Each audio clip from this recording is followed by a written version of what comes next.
अमरावती जिले में 19 दिसंबर को नांदगांव पेट टोल नागा स्थित वाल्की डैम के पास कुछ युवकों ने मंथन पालनकर नामक व्यक्ति की चाकू से निर्मम हत्या कर दी। घटना की जानकारी मिलते ही मृतक के समर्थकों ने रात में शंकर नगर, केडिया नगर और बचत मॉल क्षेत्र में वाहनों और दुकानों को तोड़फोड़ कर दहशत का माहौल बनाया। कुछ व्यवसायियों को मारने पीटने की कोशिश भी की गई और धमकी दी गई, बीच में आना नहीं वरना सबको मार देंगे। यह पूरा घटनाक्रम सीसीटीवी में कैद हो गया।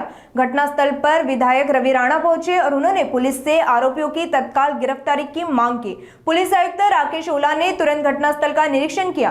राजापेट पुलिस ने 18 आरोपियों को गिरफ्तार किया है, जिनमें से 12 युवक है।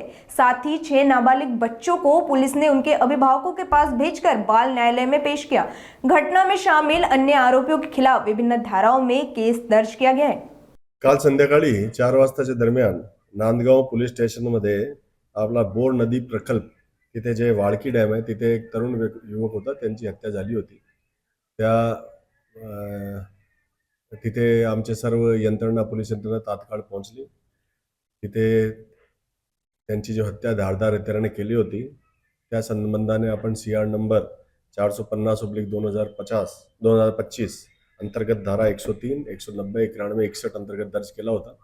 त्याच्यामध्ये तपास जलद गतीने केला आणि त्याच्यामध्ये अवधी काही तासात आम्ही आरोपी निष्पन्न केले आणि त्याच्यामध्ये 3 आरोपी आपल्या ताब्यात आहे। सध्या त्यांच्या पीसीआर घेण्याचे काम सुरू आहे।